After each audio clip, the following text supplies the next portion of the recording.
Hello guys, எல்லோரும் எப்படி இருக்கீங்க? எல்லாருக்கும் என்னுடைய வணக்கத்தை தெரிவித்துக் கொள்கிறேன். இன்றைக்கி சண்டே. நான் இன்றைக்கி காலையில் வீடியோ போடலை, அது ஏன் அப்படிங்கிறத பிறகு சொல்கிறேன். இன்றைக்கும் நம்ம சேனலில் மெனி அப்டேட்ஸ் சீனாவை பற்றி, ரோமனை பற்றி, கோடியை பற்றிலாம் இருக்குது. சரி, வாங்க வீடியோக்குள்ளே போகலாம். மறக்காமல் ஃபஸ்ட் டைம் செலவு வந்துருக்கோங்க, சப்ஸ்கிரைப் பண்ணிக்கோங்க, பெல் ஐக்கனை கிளிக் பண்ணும்போது அது ரொம்ப ரசிங் சீலை தமிழ் தெரிஞ்சுக்கோங்க. எதுக்காகப்பா நீ காலையில் வீடியோ போடலை அப்படின்னு கேட்டிங்கன்னா, இப்போ நடந்து முடிஞ்ச சர்ச்சை. எஸ், கரூருடைய அந்த பரிதாப நிலை. இப்போ உயிரிழந்தவங்களுடைய எண்ணிக்கை 40ன்னு சொல்லிட்டாங்க. ஸோ பல மக்கள் பார்த்திங்கன்னா 10,000 பேர் கூடுற இடத்துல 25,000 பேர் கூடி கூட்ட நெரிசலில் பல பேர் இறந்து போயிட்டாங்க. அந்த வீடியோலாம் பார்க்கும்போது எனக்கு உண்மையிலேயே பார்த்திங்கன்னா வருத்தமாக இருந்தது. ஸோ நியூஸ் போடுறதுக்கே, வீடியோ போடுறதுக்கே ஒரு விருப்பம் இல்லை. இல்லாட்டா காலை NXT ரிவ்யூ போடலான்னு பார்த்தேன். ஸோ உண்மையிலேயே ரொம்ப அப்செட்டாக இருக்குது. ஸோ தயவு செஞ்சு பார்த்திங்கன்னா இந்த மாதிரி கூட்டத்தில் நீங்கள் டிவிலேயே பார்த்துக்கோங்க மக்களே. ஏன்னா எப்படி பார்க்கணுன்னாலும் டிவிலனாலும் நம்ம பார்த்துக்கலாம். நேரடியாக பார்க்கணுன்னு சொல்லிட்டு இவ்வளோ க்ரௌடு, அந்த இடம்லாம் பார்க்குறதுக்கு குப்பை மேடாக இருந்தது. அப்படிலாம் வேண்டாம். ஸோ நம்ம தரவடியை பார்க்கணுன்னா டிவியில் பார்த்துக்கோங்க.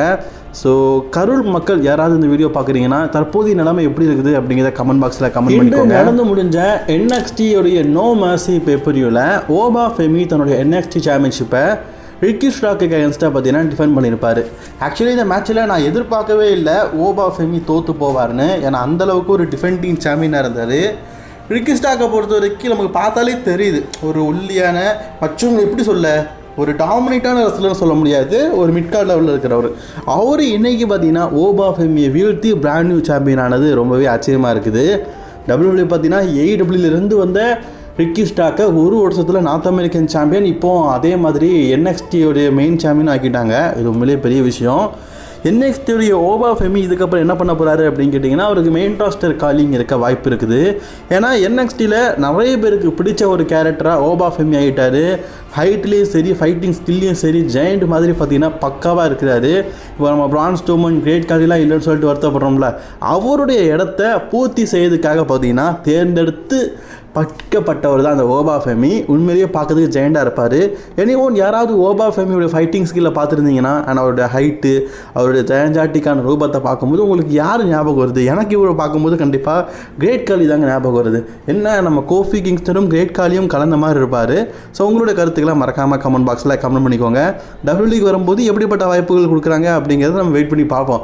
ஏன்னா பல ரெஸ்லர்ஸ் WWE NXTயில் சூப்பராக இருந்துட்டு மெயின் ராஸ்டரில் அடிமையாக இருக்கிறாங்க. அந்த மாதிரிலாம் அமையுமான்னு தெரியல, வெயிட் பண்ணி பார்க்கலாம். அடுத்த செய்தி யாரை பற்றி பார்க்க போகிறோன்னா, ட்ரைபல் சீஃப் V1 ரோமன் ரெயின்ஸை பற்றி. கமெண்ட் பாக்ஸை பார்ப்போம். எப்பா பார்க்குற எல்லா ரோமன் ரசிகர்களும் எக்கனாலஜி ரோமன் ரெயின்ஸ்னு போட்டிருக்கீங்க. சரி, ஓகே. இப்போது ரோமன் ரெயின்ஸை பற்றி நானும் தினம் அப்டேட் கொடுத்துக்கிட்டே இருக்கேன். இன்றைக்கி இந்த அப்டேட் கிடைக்கும் போது என்னப்பா நம்ம ஃபேன்ஸ் எல்லாம் என்ன நினைப்பாங்க, அதாவது ரெஸ்லிங் ஃபேன்ஸ் எல்லாம் என்ன நினைப்பாங்க, நான் இப்போ சொல்கிறத கேட்டு கடுப்பாவாங்களே அப்படிங்கிற மாதிரி தோணுது. ஏன்னா ஒவ்வொரு நாளும் க்ரௌன் ஜுவலில் ரோமன் ரெயின்ஸோட ஆப்போனண்ட் இவராக இருக்குமா, அவராக இருக்குமா, இவராக இருக்குமா, அவராக இருக்குமா, அவதான் இவளா அவளான்னு சொல்லிட்டு நம்மளும் கன்ஃபியூஸ் பண்ணிகிட்டு இருக்கேன். ஆக்சுவலி நான் தான் கன்ஃபியூஸ் பண்ணிகிட்டு இருக்கேன், நான் ஒத்துக்கிறேன். ஏன்னா எனக்கு கிடைக்கிற அப்டேட்டை அப்படியே சொல்கிறேன்.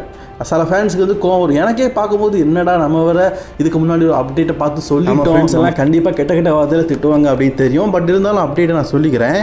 ரோமன் ரெயின்ஸுக்கு க்ரௌன் ஜுவலில் ஆல்ரெடி பார்த்தீங்கன்னா பல ஆப்பனன்ட்ஸ் இருக்கிறாங்க அப்படின்னு சொல்லப்பட்ட நிலையில் இப்போ நமக்கு கிடச்சிருக்க செய்திப்படி ரோமன் ரெயின்ஸுக்கும் பிரான் பிரேக்கருக்கும் கூட இந்த வருஷம் க்ரௌன் ஜுவலில் சிங்கிள்ஸ் மேட்ச் நடக்க வாய்ப்பு இருக்குது அப்படிங்கிற மாதிரி சொல்லப்பட்டிருக்குது. ஏன்னா ஆல்ரெடி பிரான்சன் ரீட் கூட ஒரு மேட்ச் நடந்துருச்சு. அதனால் பார்த்தீங்கன்னா பிரான் பிரேக்கர் வெர்சஸ் ரோமன் ரெயின்ஸுக்கு ஒரு சிங்கிள்ஸ் மேட்சாக க்ரௌன் ஜுவலில் WWE நடத்தலாம். ஏன்னா இது வந்து ஃப்யூச்சரில் பெரிய லெவலில் எதிர்பார்க்குறோம். அதுக்கு முன்னாடி இந்த மேட்ச் ஒருக்கா WWE பார்த்தீங்கன்னா நடத்துறதுக்கு வாய்ப்புகள் இருக்குது அப்படிங்கிற மாதிரி சொல்லப்பட்டிருக்குது. நான் ஆல்ரெடி சொன்னதான் கைஸ், இதெல்லாம் ரூமராக தான் வந்துட்டு இருக்குது. ரோமன் ரெயின்ஸ் க்ரௌன் ஜுவலில் இருக்காரு அப்படின்னு சொன்ன உடனே ஒவ்வொரு நாளும் பார்த்தீங்கன்னா இது மேட்ச் இருக்கும், அது மேட்ச் இருக்குன்னு சொல்லப்படுது. அந்த மாதிரி இந்த மேட்ச்னு சொல்லப்படுது. எனக்கு என்னமோ இன்னும் பார்த்தீங்கன்னா இந்த டாட் அப்படிங்கிறது பிரான்சன் ரீடுக்கும் ரோமனுக்கும் ஆம்புலன்ஸ் மேட்ச் நடக்கும் அப்படிங்கிற மாதிரி தோணிக்கிட்டு இருக்குது. ஆனால் சில பேர் பார்த்தீங்கன்னா பிரான் பிரேக்கர்னு சொல்கிறாங்க, டாக் டீம்னு சொல்கிறாங்க. ஸோ நானும் அதை தினம் சொல்லிட்டு இருக்கிறேன். உங்களுக்கு என்ன தோணுது ரோமன் ரெயின்ஸோட மேட்சை பற்றி அப்படிங்கிறத மறக்காமல் கமெண்ட் பண்ணிக்கோங்க. ஐயா ரோமனு கூடிய சீக்கிரம் நீ ரிட்டன் ஆகியா, ரிட்டன் ஆனால் தான் யார் கூட நீ மோதுறன்னு சொல்ல முடியும்.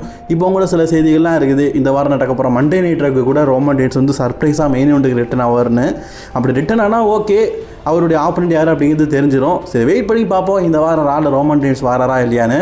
ஆனால் ரோமன் ரெயின்ஸ் ரால வாரான்னு சொல்லிட்டு ஒரு அப்டேட்டும் இல்லைங்க. இப்போது வரைக்கும் நியூஸ் எதுவுமே இல்லை. அப்படி எதாவது கிடச்சிதுன்னா நாளைக்கு கூட நான் உங்களுக்கு கண்டிப்பாக சொல்கிறேன். சரிங்களா? சொல்லாமல் இருக்க மாட்டேன். உங்கள்கிட்ட சொல்லாமல் நான் யார்கிட்ட சொல்ல போகிறேன்? அடுத்த செய்தி you can see me John சீனாவை பற்றி தான் பார்க்க போகிறோம். ஜான் சீனாவோட ஷெடியூல் பார்த்தீங்கன்னா இன்னும் 5 தான் இருக்குது. அதுக்கப்புறமா ஜான் சீனா பார்த்தீங்கன்னா டோட்டலாக ரெஸ்லிங் கேரியர் விட்டுட்டு டாட்டா காட்டிட்டு போயிடுவார். ஹாலிவுட்டில் படம் நடிக்கணும். ஏன்னா WWEல ஒரு வருஷம் சண்டை போட்டு ஆக்சுவலி எல்லா ரெஸ்லருமே பார்த்தீங்கன்னா WWE விட்டுட்டு ஹாலிவுட்டுக்கு போகிறதுக்கு காரணம் ஒன்று வந்து ஒரே கிடையாது, இன்னொன்று உலகம் முழுக்க ஃபேமஸ் ஆகிடலாம். இன்னொன்று WWEல 2 வருஷத்தில் சம்பாதிக்கிற பணத்தை ஹாலிவுட்டில் ஒரே படத்தில் சம்பாதிக்கலாம். ஆக்சுவலி ரோமன் ரெயின்ஸ் ஏன் போகாமல் அதிகமாக நடிக்க மாட்டேங்க அப்படின்னு கேட்டீங்கன்னா ரோமன் ரெயின்ஸுக்கு பெரிய ரோல்லாம் கொடுக்கல.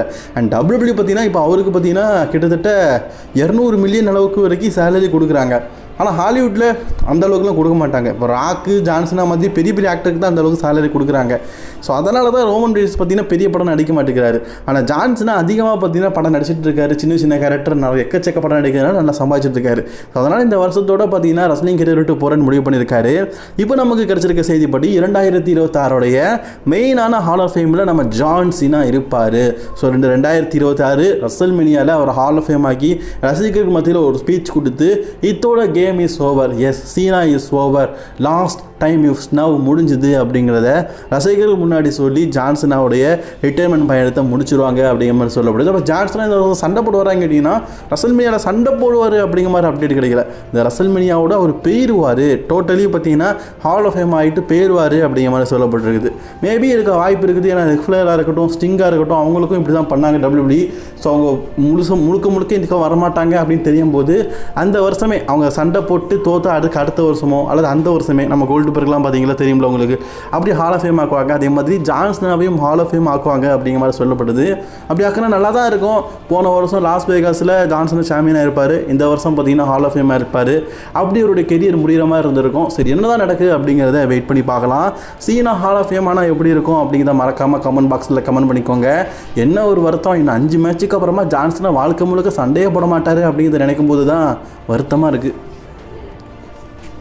செத் ரோலன்ஸ்க்கும் கோடி ரோட்ஸ்க்கும் கிரவுன் ஜுவலில் பார்த்தீங்கன்னா மெயின் ஈவெண்ட்டாக இந்த மேட்ச் நடக்க போகிறது அப்படிங்கிற மாதிரி பல செய்திகள் போயிட்டுருக்குது. இப்போ இந்த மேட்ச்சில் நான் ஆல்ரெடி சொன்ன விஷயம் தான். இதில் ஆல்ரெடி பார்த்தீங்கன்னா கோடிக்கும் செத் ரோலன்ஸ்க்கும் 3 தடவை மேட்ச் நடந்திருக்குது. அதில் 3 தடவையும் கோடி தான் வெற்றி பெற்றிருக்காரு. ஸோ இதில் செத் ரோலன்ஸ் வந்து வெற்றி பெற வாய்ப்பு இருக்குது. அவருடைய ஹெவி வெயிட் சாம்பியன்ஷிப்பை டாமினேட்டாக காட்டுறதுக்கு அப்படிங்கிற மாதிரி சொல்லப்பட்டது. பட் ஆனால் இப்போ என்ன செய்தி கிடச்சிருக்குன்னா, ஒருவேளை WWE எதுக்காக வந்து கோடி ரோட்ஸை ஜெயிக்க வைக்கணும் மீண்டும் அப்படிங்கிற செய்தி கிடச்சிருக்குது. கோடி ரோட்ஸை டாமினேட்டாக காட்டிகிட்டு இருக்காங்க. அண்ட் கோடி ரோட்ஸ் இதுக்கு முன்னாடி ஒரு சில சாதனைகள் பண்ணியிருக்காரு. நான் தான் வந்து கிங்காக மாறி இருக்கிறேன், 2 தடவை தொடர்ந்து ராயல் ரம்பல் வின் பண்ணியிருக்கேன்.